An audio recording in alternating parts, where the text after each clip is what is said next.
We're going to start by solving systems by graphing. So, does anybody know what a system of the equation is? Can anybody remember maybe from last year, or if you were in Algebra 1 last year, there's a couple of you that took it in 8th grade or before. What is a system of equations? Yeah. Isn't it like when there's two equations and you have to find out like which variables work for both of them?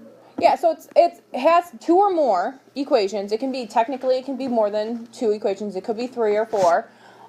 And you're trying to figure out what x and y work for both of them. The same x, the same y, the same ordered pair that works for both of them. So on a graph, what would that look like? If you're looking to see where they have the same x and y. If you plot two lines on a graph, what are you looking for? Where they intersect. So that's what a system of equations is. It's asking you, where do my 2 lines or 3 lines or 4 lines all meet? What is the one point where they all meet? What is that same x value and y value where they all meet? So that's kind of what we're looking at today. So a system of equations, I don't know how this is going to work with, is 2 or more equations in the same variables. So for us, it will be on a graph, so it'll be on an x and y plane, xy plane. So when we say the same variables, it could be x comma y, a comma b, c comma d, bless you. But what matters is that they're in the same variables. You can't have an equation that's 2x plus 3y equals 4 and then 5a plus 2b equals 7. Those are two different, have 4 different variables that have to have the same 2 variables. Solutions to systems of equations will be a solution that satisfies both equations. That means that it works in both equations. So when you plug in x and y,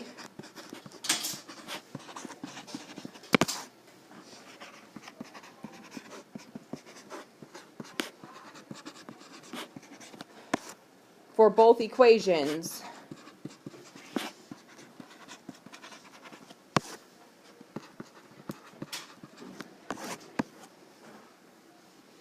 the values are true.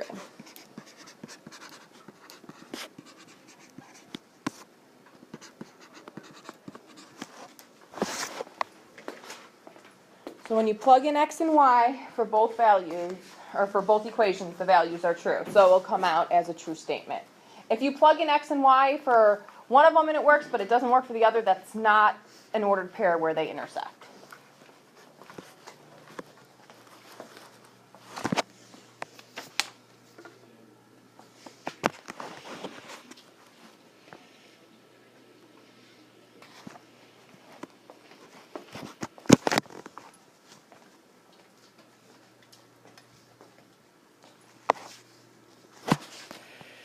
All right, so solve the systems. So when we're solving systems by graphing, we're going to do 2 things here.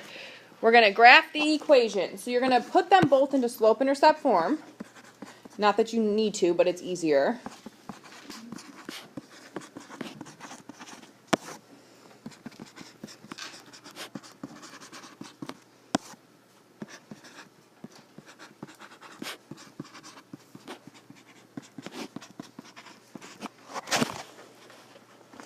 So you're going to graph the equations by putting them into slope-intercept form.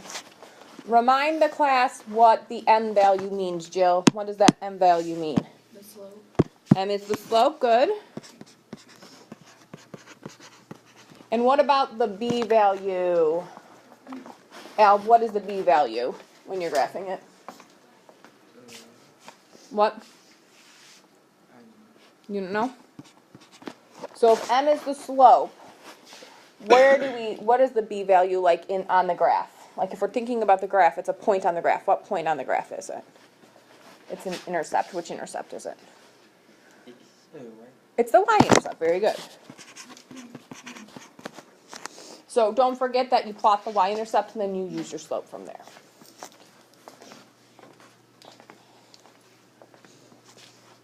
All right, so that's the first part of it. The next part of it is that you look for where they intersect. Be careful with graphing systems of equations. I get a lot of people just stopping after this step. There's one more step. The next step in here is the point of intersection is the solution to the system. You need to give me the ordered pair of where they're intersecting, or else you are not completely done. You've only finished half the problem. Does that make sense? So the point of intersection is your solution. So state the ordered pair where the two graphs cross.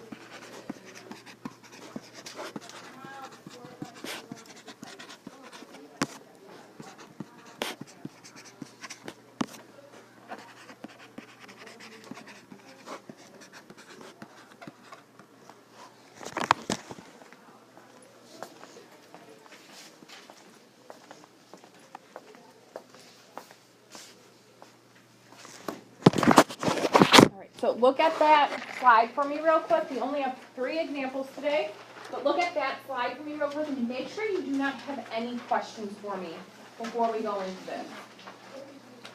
Sorry, Jill. If you can't see something, let me know. Okay.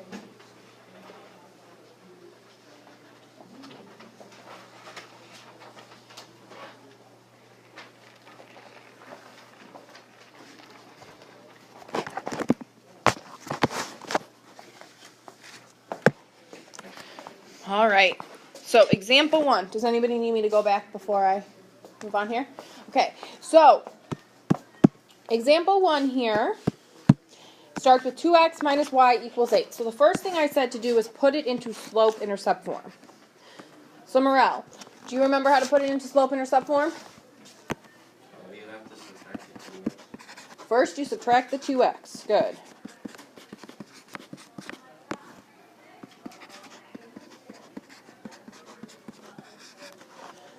Are you done, Morel?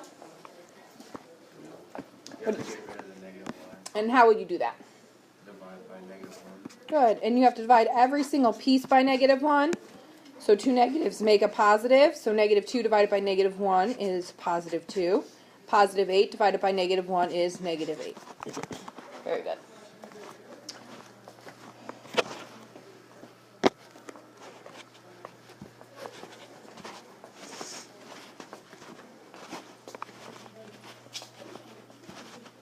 So Hannah, help me graph that. What would I do first? Goes down 8 on the y-axis. So I'm going to plot a point there. Very good. So remember that this b value here is your y-intercept, not your x-intercept, so be very careful. And then what, Hannah? Go up 2 over 1. Up 2 over in which direction? The right. Yeah, we want our slope to be positive. So for our slope to be positive, we have to go to the right because it's going uphill, right? So we go up 2 over 1 a couple times. I would extend your points as far as the graph goes just because you're looking for intersection and you'll get a straighter line that way. But do at least 3 points, if not more.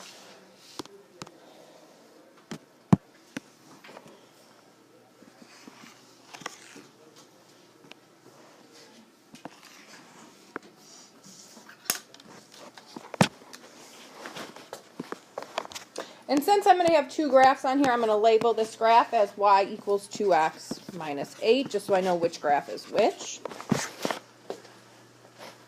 So go ahead and get that plotted.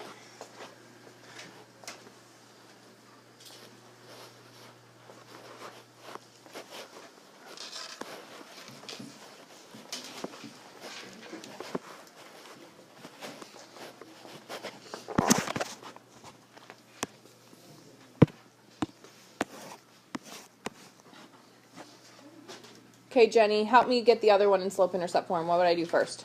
So drop that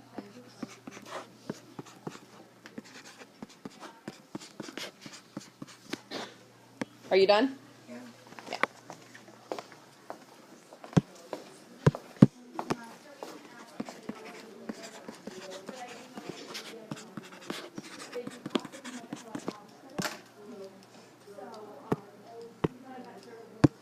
All right, Morgan, how do I graph that?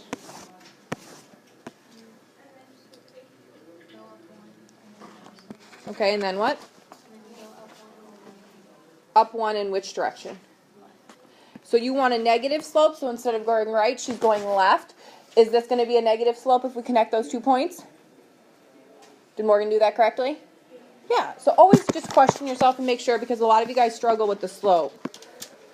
So I'm going to make sure I have enough points on there that my line is straight. Wednesday is the block day, so when you go get your odd number hours, so it's 1, 3, 5, and 7. So you'll have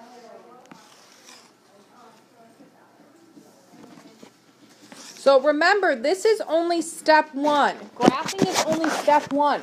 Your solution is actually where they intersect. You're trying to find where they intersect. So Sarah, where do my two lines intersect?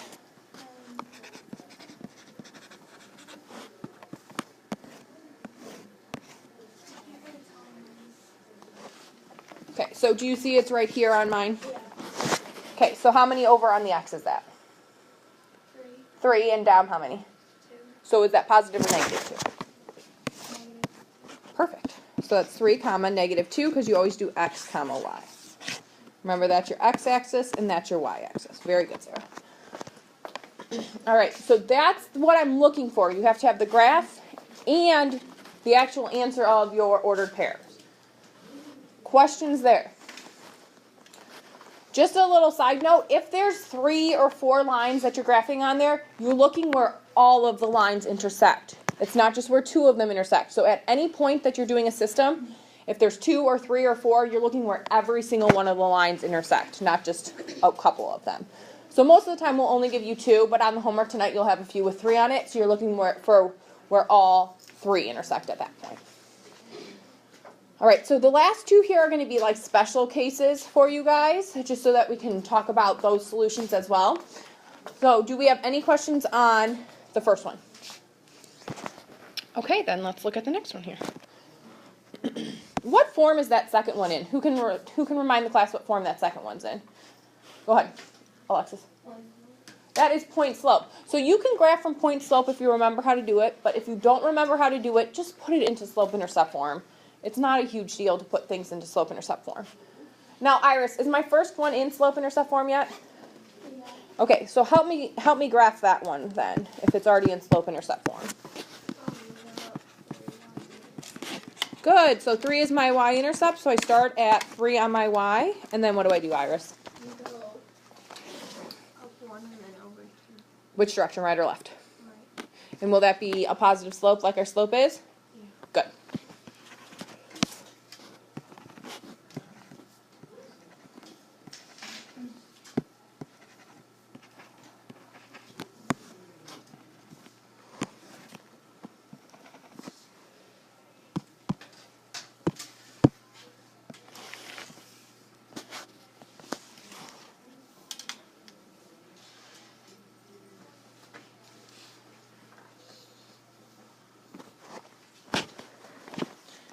Forgot to label the second one on the other one. But this is y equals 1/2 x plus 3.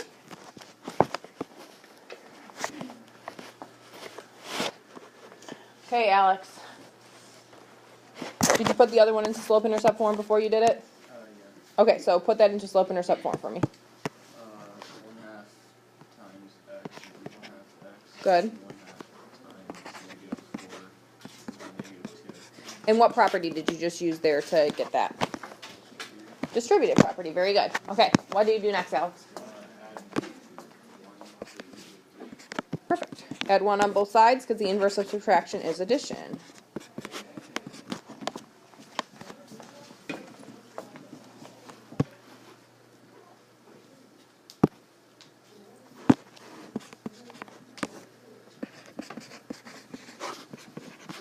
Okay, Jacob. Help me graph that one. -1 to down 1 on the y-intercept. Perfect. And then it's up 1 and over 2 to the right. Perfect. Thank you.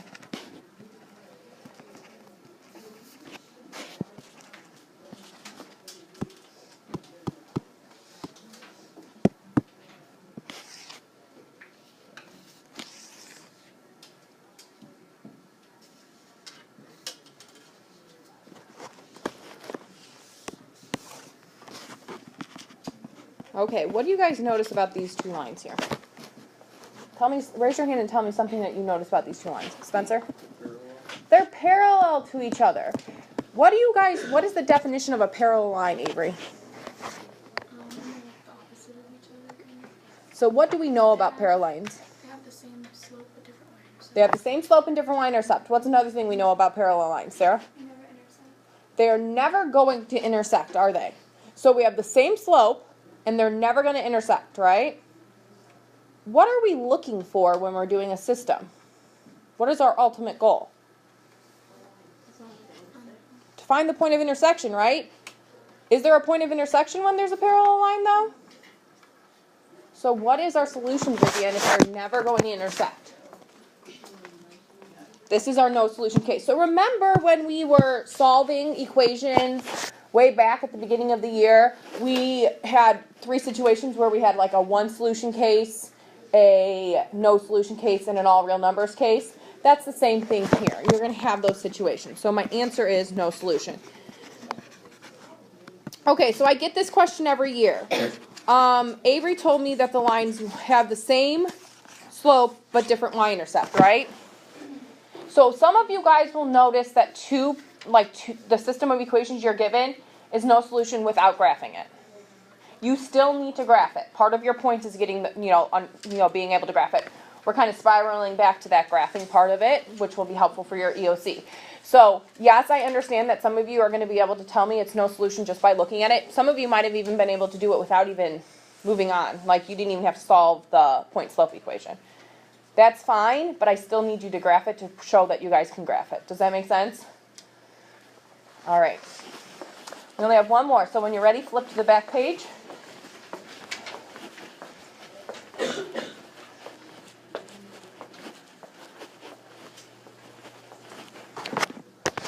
Mackenzie, what is the first equation they're in? What form is that? That is standard form. So you could find the intercepts if you wanted to, let x equal 0 and let y equal 0 and do it that way. Or you can put it into slope-intercept form. I think most of you are comfortable putting it into slope-intercept form, which is fine. So Kelly, help me put that into slope-intercept form. Good. We're going to subtract 2x on both sides.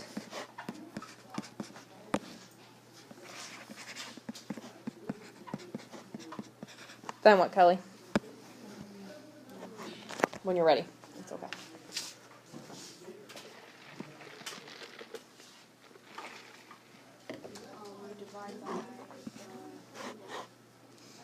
Divide by what? You don't divide by 3y, just the 3. We don't want to move the y too. We want the y alone.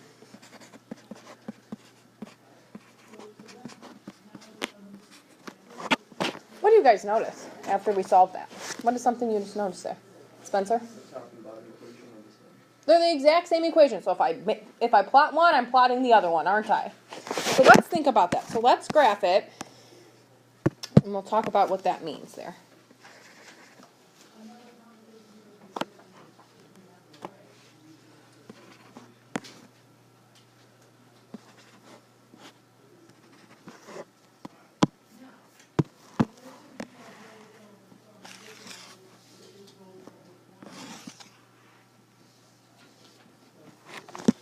So if I were to plot the other one, it would be the exact same thing.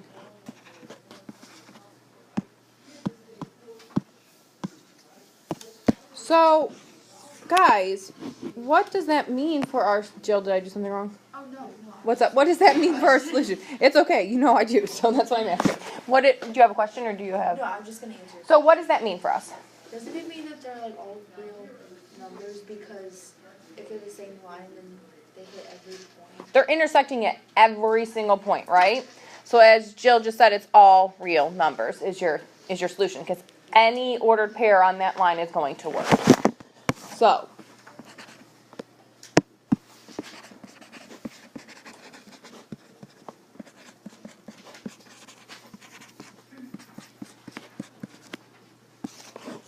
those are the 3 cases. We figured you guys didn't need a ton